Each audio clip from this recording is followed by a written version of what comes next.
இன்னொரு மார்க்கெட் பொறுத்த வரைக்கும் ஓப்பனிங்கே ஒரு பெரிய கேப் அப்பில் இருந்துச்சு. இது ரொம்ப நாளைக்கு அப்புறம் நடந்திருக்கு அப்படின்னு சொல்லலாம். Both Nifty and bank Nifty ரெண்டுமே கேப் அப்பில் இருந்தாலுமே அங்கிருந்து கீழே வர ஆரம்பிச்சிட்டாங்க அப்படின்னு சொல்லலாம். அண்ட் இது ஒரு ப்ராஃபிட் புக்கிங்காக நடந்திருக்கு அப்படின்னாலுமே இது ஃபர்தராக கீழே போக போதா அல்லது ஃபர்தராக இங்கேருந்து இன்க்ரீஸ் ஆகுமா அப்படிங்கிறத இந்த வீடியோவில் டீட்டெயில்டாக பார்க்க போகிறோம்.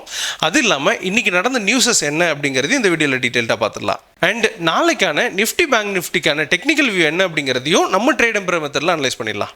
நீங்கள் இன்றைக்கி எவ்வளோ ப்ராஃபிட் பண்ணீங்க, உங்களோட பொசிஷன் என்ன அப்படிங்கிறத கமெண்ட் செக்ஷனில் கமெண்ட் பண்ணுங்கள். நம்ம ட்ரேட் எம்பருக்கான டெலிகிராம் அண்ட் வாட்ஸ்அப் குரூப்புக்கான லிங்க் டிஸ்கிரிப்ஷனில் கொடுக்குறேன், தேவைப்படுறவங்க ஜாயின் பண்ணிக்கோங்க. Hello everyone, this is Jagadeeswaran, founder of trade emperor.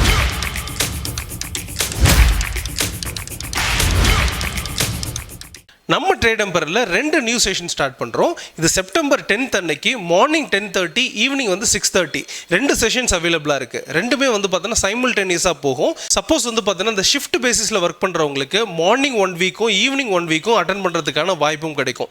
இதில் ஜாயின் பண்ணணும்னு நினைக்கிறவங்க ட்ரேட் எம்பரர் கான்டாக்ட் பண்ணுங்கள். இன்னையோட நிஃப்டியை பொறுத்த வரைக்கும் ஓப்பனிங்கே ஒரு பெரிய கேப் அப்பில் இருந்துச்சு. அரௌண்ட் 1% கிட்ட பாசிட்டிவ் ஓப்பன் ஆனது. அங்கிருந்து கீழே வர ஆரம்பிச்சது. சப்ளை ஜோன் 1 டச் பண்ணிட்டு இமீடியட்டாக மேலே போச்சு. பட் ஓப்பனிங் ஹையை பிரேக் பண்ணவே இல்லை. அங்கிருந்து கீழே வந்த ப்ரைஸ் பார்த்தீங்கன்னா சப்ளை ஜோன் 1 பிரேக் பண்ணிட்டு டவுன் ட்ரெண்டை கிரியேட் பண்ண ஆரம்பிச்சாங்க. வந்த ப்ரைஸ் பார்த்தீங்கன்னா உங்களுக்கு ரெசிஸ்டன்ஸ் 1ல் ஒரு சப்போர்ட் எடுத்தது, திரும்பவும் மேலே போனது. அகைன் பார்த்தீங்கன்னா ரெசிஸ்டன்ஸ் 1ஐயும் பிரேக் பண்ணி நியர் பார்த்தீங்கன்னா டிமாண்ட் ஜோன் 1 கிட்ட பார்த்தீங்கன்னா ஒரு சப்போர்ட்டை எடுத்து மார்க்கெட் முடியும் போது 24,740 இந்த ரேஞ்சில் முடிச்சிருக்கிறத பார்க்குறோம். இதை பொறுத்த வரைக்கும் நம்ம என்ன சொல்லியிருந்தோம்னா, இதோட ப்ரைஸ் அப்படிங்கிறது இங்கேருந்து அதாவது பார்த்தீங்கன்னா உங்களுக்கு 24,522 டுவர்ட்ஸ் பார்த்தீங்கன்னா 24,850 இந்த ரேஞ்சுக்கு போயிட்டு இருக்கு அப்படிங்கிறத நம்ம பார்த்துருக்கோம். பர்டிகுலராக நாளைய பொறுத்தவரை ஜிஎஸ்டி ரிஃபார்ம்ஸில் ஒரு நல்ல ஒரு பாசிட்டிவ் நியூஸ் வர்ற பட்சத்தில் இந்த சப்ளை ஜோன் 1ஐயும் பிரேக் பண்ணுறதுக்கான வாய்ப்பு இருக்கு. டுவர்ட்ஸ் போனாங்க அப்படின்னா உங்களுக்கு ஃபர்தராக பார்த்தீங்கன்னா 25,000 வரைக்கும் போகிறதுக்கான வாய்ப்பு கூட இருக்குது அப்படின்றத புரிஞ்சுக்கலாம். ஸோ அங்கே போனாலுமே அதுக்கப்புறம் பார்த்தீங்கன்னா ஒரு சின்ன கரெக்ஷன்ஸ் அப்படிங்கிறது வரும்.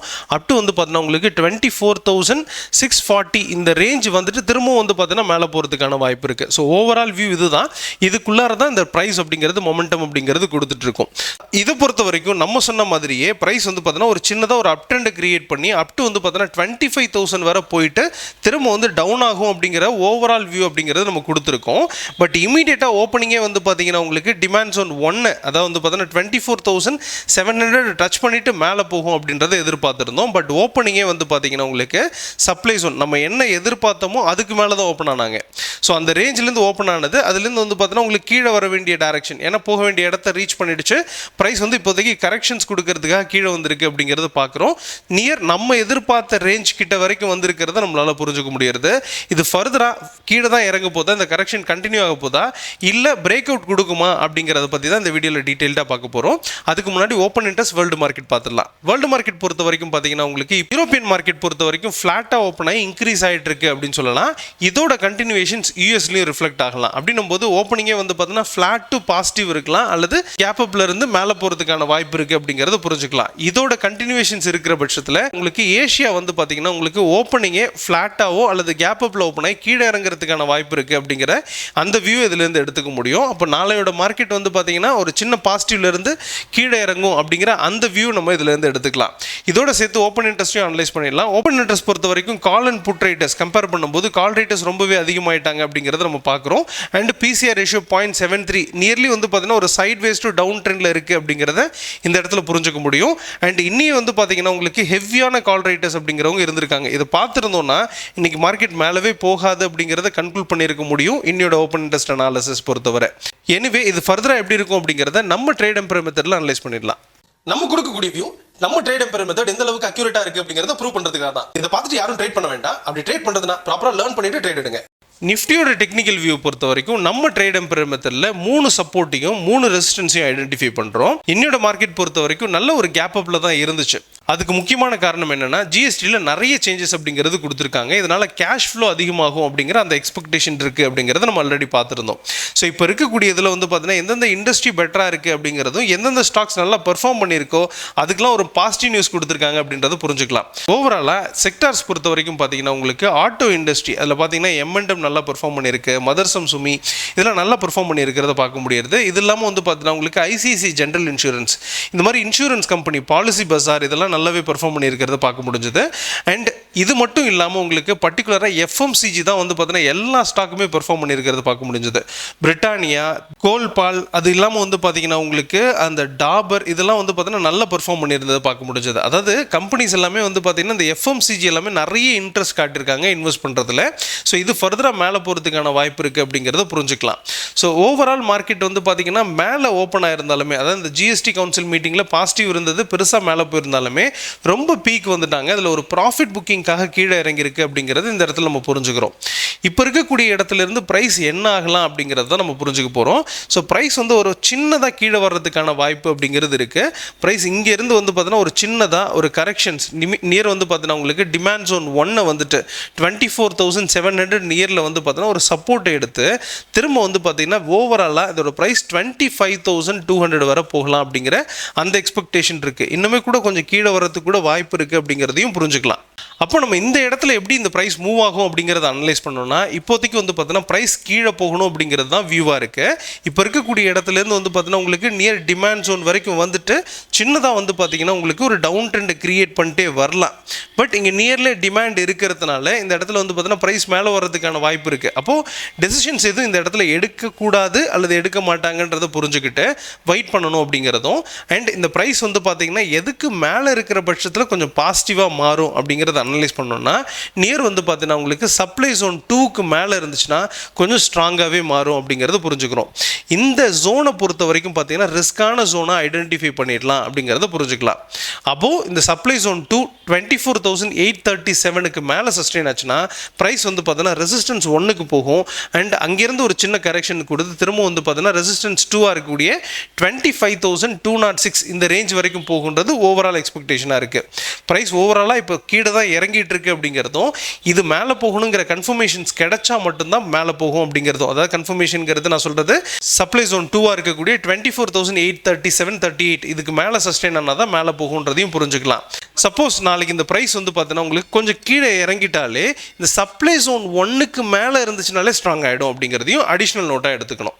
சப்போஸ் இந்த ப்ரைஸ் வந்து பார்த்தீங்கன்னா உங்களுக்கு டவுன் ட்ரெண்டே கண்டினியூ பண்ணுற பட்சத்தில், அதாவது டிமாண்ட் ஜோன் 1ஐயும் பிரேக் பண்ணி சஸ்டெயின் ஆச்சுன்னா ப்ரைஸ் ஃபர்தராக டிமாண்ட் ஜோன் 2 வரைக்கும் போகலாங்கிறது எக்ஸ்பெக்டேஷனாக இருக்குது. பட் இது ஒரு ரிஸ்கான ஏரியா. இந்த ரிஸ்கான ஏரியாக்கான மீனிங் என்னென்னா எங்கேருந்து வேணால் ரிவர்ஸ் ஆகலான்றது அர்த்தம். பட் ஓவராலாக மேலே போகுன்றது தான் இங்கேருந்து நம்ம எடுத்துக்க வேண்டிய விஷயமா இருக்குது. இந்த இடத்த பொறுத்த வரைக்கும் ஒரு டிமாண்ட் கிரியேட் ஆகும் அப்படிங்கிறத மட்டும் இந்த இடத்துல புரிஞ்சுக்கிறோம். டிமாண்ட் ஜோன் 2 பிரேக் பண்ணிச்சுன்னா டிமாண்ட் ஜோன் 3க்கு வரும் அப்படிங்கிற அந்த எக்ஸ்பெக்டேஷன் இருக்குது. நியர் வந்து பார்த்தீங்கன்னா உங்களுக்கு 24,400 வரை வரலாம் அப்படிங்கிற எக்ஸ்பெக்டேஷன் இருக்குது. இதெல்லாம் நடக்காது அப்படிங்கிறது புரிஞ்சுக்கலாம். பட் இருந்தாலுமே நடந்தால் அதுக்கு தகுந்த மாதிரி நம்ம ட்ராவல் பண்ணவும் தெரிஞ்சுக்கணும் அப்படிங்கிறது இந்த இடத்துல புரிதலாக இருக்குது. இது கொடுக்கறது ரெக்கமெண்டேஷன் கிடையாது, ஒன்லி ஃபார் ட்ரேட் எம்பரோட பர்ஃபார்மன்ஸை ப்ரூவ் பண்ணுறதுக்காக மட்டும்தான். பேங்க் நிஃப்டி பொறுத்தவரை ஓப்பனிங்கே வந்து பார்த்தீங்கன்னா ஒரு சின்ன கேப் அப்பில் தான் இருந்தது பார்க்க முடிஞ்சது. நிஃப்டி மாதிரியே மேலே வந்த ப்ரைஸ் வந்து பார்த்தீங்கன்னா ரெசிஸ்டன்ஸ் 1 வரைக்கும் போனது, அங்கிருந்து வந்து பார்த்தீங்கன்னா ஸ்ட்ரகிள் பண்ணி கீழே வந்துருச்சு. அங்கிருந்து மேலே வந்த ப்ரைஸ் வந்து பார்த்தீங்கன்னா ஒரு சைட்வேஸில் இருந்து அந்த ரெசிஸ்டன்ஸ் 1 பிரேக் பண்ண முடியாமல் திரும்ப வந்து பார்த்தீங்கன்னா சப்ளை ஜோன் 1 கிட்ட வந்து பார்த்தீங்கன்னா உங்களுக்கு சைட்வேஸை கிரியேட் பண்ணிவிட்டு அகெயின் சப்ளை ஜோன் 1ஐயும் பிரேக் பண்ணி நியர் டிமாண்ட் ஜோன் 1ல் வந்து பார்த்தீங்கன்னா முடிச்சிருக்கிறதையும் பார்க்குறோம். நியர் வந்து பார்த்தீங்கன்னா உங்களுக்கு 7.9 பாயிண்ட் பாசிட்டிவ்ல முடிச்சிருக்கிறத பார்க்குறோம். அண்ட் இதை பொறுத்த வரைக்கும் நம்ம என்ன சொல்லியிருந்தோம்னா, அதாவது சப்ளை ஜோன் 1ஆக இருக்கக்கூடிய 54,092 பிரேக் பண்ணுச்சுன்னா இதோட டைரக்ஷன்ஸ் அப்படிங்கிறது டுவர்ட்ஸ் வந்து பார்த்தீங்கன்னா 55,146, அதாவது சப்ளை ஜோன் 2ஆக இருக்கக்கூடிய இந்த இடத்த போய் ரீச் பண்ணணும் அப்படிங்கிறது எக்ஸ்பெக்டேஷனாக இருக்குது. இதை பொறுத்த வரைக்கும் 2 வியூ கிளியராகவே கொடுத்துருந்தேன். ப்ரைஸ் வந்து பார்த்தீங்கன்னா சப்ளை ஜோன் 1க்கு மேலே இருந்தால் மேலே போகும் அப்படின்றதும், டிமாண்ட் 1க்கு கீழே இருந்துச்சுன்னா கீழே வரும் அப்படின்றதையும் சொல்லியிருந்தேன். மார்க்கெட் ஓப்பனிங்கே வந்து பார்த்தீங்கன்னா உங்களுக்கு சப்ளை ஜோன் 1க்கு மேலே தான் இருந்துச்சு. கிளியராகவே வந்து பார்த்தீங்கன்னா ரெசிஸ்டன்ஸ் 1 வரைக்கும் போயிருக்கிறத பார்க்க முடிஞ்சுது. இதுலேருந்து வந்து ஒரு அப் ட்ரெண்ட் ஃபார்ம் ஆகும் அப்படின்றத கொடுத்துருக்கோம். ப்ரைஸ் வந்து பார்த்தீங்கன்னா மேலே போனது ஒரு ஹையர் லோவை தான் இங்கே கொடுத்துருக்கு அப்படிங்கிறது நம்மளோட புரிதலாக இருக்குது. ஸோ இது ஹையர் லோ தானா அப்படிங்கிறத ஐடென்டிஃபை பண்ணுறதுக்கே அதுக்கு ப்ராப்பரான டெக்னிக்கல் வேணும் அப்படிங்கிறத இந்த இடத்துல ரெஜிஸ்டர் பண்ணுறேன். ஸோ எது ஹையர் லோ, எது வந்து பார்த்தீங்கன்னா ப்ராப்பரான ஹையர் லோ, எதை நம்ம அவாய்ட் பண்ணணும் அப்படிங்கிறதுலாம் தெரிஞ்சால் தான் நம்மளால் ட்ரேடிங்கில் சக்ஸஸ்ஃபுல்லாக இருக்க முடியும் அப்படிங்கிறதையும் இந்த இடத்துல புரிஞ்சுக்கணும். இது ஃபர்தராக எப்படி இருக்கும் அப்படிங்கிறத டெக்னிக்கல் அனாலிசிஸில் பார்த்துக்கலாம். பட் அதுக்கு முன்னாடி ஓப்பன் இன்ட்ரெஸ்ட் ரேட்டாவை புரிஞ்சுக்கலாம். ஓப்பன் இன்ட்ரெஸ்ட் பொறுத்த வரைக்கும் பார்த்தீங்கன்னா உங்களுக்கு call and put rates compare பண்ணும்போது கால் ரேட்டஸ் கொஞ்சம் அதிகமாக இருக்காங்க அப்படிங்கிறதையும், பிசிஆர் ரேஷியோ 0.87ன்றதுனால ரொம்ப பெருசாக இல்லை அப்படிங்கிறதையும் புரிஞ்சுக்கலாம். மார்க்கெட் சைட்வேஸ் அப்படிங்கிறத நம்ம இந்த இடத்துல கன்க்ளூட் பண்ணலாம். அண்ட் இனி பொறுத்தவரை வந்து பார்த்தீங்கன்னா உங்களுக்கு கால் ரேட்டஸ் கொஞ்சம் அதிகமாக இருக்காங்க அப்படிங்கிறதையும் பார்க்குறோம். அட் த சேம் டைம் வந்து பார்த்தீங்கன்னா உங்களுக்கு நியரில் இருக்கக்கூடிய அவுட் ஆஃப் த மணி கால் செல்லர்ஸ்லாம் இருந்தாங்க இல்லையா, அவங்களாம் லாஸை புக் பண்ணிவிட்டு உங்களுக்கு அவுட் ஆஃப் த மணியில் போய் செல் பண்ணியிருக்காங்க அப்படிங்கிறத நம்ம பார்க்குறோம். புட் ரேட்டஸ் வரவே இல்லை. மார்க்கெட் வந்து பார்த்தீங்கன்னா மேலே போகாததுக்கு இது ஒரு முக்கியமான ரீசனாகவும் இருக்குது அப்படின்றத புரிஞ்சுக்கலாம். அட் த சேம் டைம் வந்து பார்த்தீங்கன்னா உங்களுக்கு புட் ரேட்டஸ் லாஸை புக் பண்ணியிருக்காங்க அப்படிங்கிறதையும் பார்க்குறோம். மார்க்கெட் நாளை கீழே வருமோ அப்படிங்கிற அந்த டவுட்டை வந்து பார்த்தீங்கன்னா இது கிளியர் பண்ணியிருக்கு, கிரியேட் பண்ணியிருக்கு அப்படின்னு சொல்லலாம். ஸோ ஃபர்தராக மார்க்கெட் வந்து பார்த்தீங்கன்னா கீழே வர்றதுக்கான வாய்ப்பு இருக்குது நாளை பொறுத்தவரை அப்படிங்கிற அந்த லீடை நம்ம இதுலேருந்து எடுத்துக்கலாம். பேங்க் நிஃப்டியோட டெக்னிக்கல் வியூ பொறுத்த வரைக்கும் நம்ம ட்ரேட் எம்பர் மெத்தடில் 4 சப்போர்ட்டையும் 3 ரெசிஸ்டன்ஸையும் ஐடென்டிஃபை பண்ணுறோம். இப்போ இருக்கக்கூடிய ஜோனில் இதோட ப்ரைஸ் வந்து பார்த்தீங்கன்னா கொஞ்சம் கீழே வரலாம். ஒரு கரெக்ஷனுக்காக கீழே வந்துட்டு பார்த்தீங்கன்னா டிமாண்டை கிரியேட் பண்ணிவிட்டு திரும்ப வந்து பார்த்தீங்கன்னா மேலே போகணுங்கிறது ஓவரால் வியூவாக இருக்குது. இதில் தான் டிரான்சாக்ஷன்ஸ் அல்லது ட்ரேட் நடக்கும் அப்படிங்கிறத புரிஞ்சுக்கலாம். ஸோ அப்படின்னும் போது இந்த ப்ரைஸில் வந்து பார்த்தீங்கன்னா ப்ரைஸ் கொஞ்சம் கீழே வர்றதுக்கான வாய்ப்பு இருக்குது அப்படிங்கிறத புரிஞ்சுக்கலாம். அப் டு டிமாண்ட் 1 வரைக்கும், அதாவது 53,874 இந்த இடத்த டச் பண்ணிவிட்டு மேலே போகணும் அப்படிங்கிறத நம்ம ப்ரிடிக்ஷனாக எடுத்திருக்கோம். அப்போ இந்த இடத்துல வந்து பார்த்தீங்கன்னா ப்ரைஸ் வந்து ஒரு சின்ன ஒரு டவுன் ட்ரெண்டை கிரியேட் பண்ணி கீழே வர்றதுக்கான வாய்ப்பு இருக்குது. அப் டு வந்து பார்த்தீங்கன்னா உங்களுக்கு 53,874 வரை அப்படின்றத புரிஞ்சுக்கலாம். இந்த இடத்துலேருந்து ப்ரைஸ் மேலே போகிறதுக்கான வாய்ப்பும் இருக்குது, அல்லது இந்த இடத்துலேருந்து கீழே வர்றதுக்கான வாய்ப்பும் இருக்குது. அப்போ நம்ம இந்த இடத்த பொறுத்த வரைக்கும் எந்த டெசிஷனும் நம்ம எடுக்கக்கூடாது அப்படிங்கிறது இந்த இடத்துல புரிஞ்சுக்கலாம். அப்போ எந்த இடத்துல டெசிஷன் எடுக்கலாம்னா, இந்த சப்ளை ஜோன் 1 இருக்கு இல்லையா, இந்த ப்ரைஸை பிரேக் பண்ணி சஸ்டெயின் ஆச்சுன்னா ப்ரைஸ் மேலே போகும் அப்படிங்கிறது புரிஞ்சுக்கலாம். 54,277 பிரேக் பண்ணி சஸ்டெயின் ஆச்சுன்னா ப்ரைஸில் ஒரு அப் ட்ரெண்ட் அப்படிங்கிறது ஃபார்ம் ஆக ஆரம்பிச்சிடும். அது அப் டு வந்து பார்த்தீங்கன்னா ரெசிஸ்டன்ஸ் 1 அதையும் பிரேக் பண்ணிச்சுன்னா உங்களுக்கு சப்ளை ஜோன் 2 அந்த ரேஞ்ச் வரைக்கும் போகுன்றது ஓவரால் வியூவாக இருக்குது. சப்போஸ் இந்த ப்ரைஸ் வந்து பார்த்தீங்கன்னா டிமாண்ட் ஜோன் 1 பிரேக் பண்ணி சஸ்டெயின் ஆச்சுன்னா ஃபர்தராக இது ப்ரைஸ் வந்து பார்த்தீங்கன்னா கீழே போகிறதுக்கான வாய்ப்பு இருக்குது. அது அப் டு வந்து பார்த்தீங்கன்னா சப்போர்ட் 1 போய் ரீச் பண்ணலாம். பட் இது வந்து பார்த்தீங்கன்னா ரிஸ்க்கான ஏரியாவாக இருக்குது அப்படிங்கிறதையும் புரிஞ்சுக்கலாம். இதையும் பிரேக் பண்ணிச்சுன்னா உங்களுக்கு டிமாண்ட் ஜோன் 2 இருக்கக்கூடிய 53,346 வரை போகலாம். அதையும் பிரேக் பண்ணிச்சுன்னா ஃபர்தராக டிமாண்ட் ஜோன் 3க்கு போகும் அப்படிங்கிற ஓவரால் எக்ஸ்பெக்டேஷன்ஸ் இருக்குது அப்படிங்கிறத புரிஞ்சுக்கலாம். பட் இது நடக்கிறதுக்கான வாய்ப்புகள் ரொம்ப குறைவாக இருக்குது. மார்க்கெட் மேலே போகிறதுக்கான கன்ஃபர்மேஷன்ஸை கொடுத்துருச்சு அப்படின்னு சொல்லலாம்.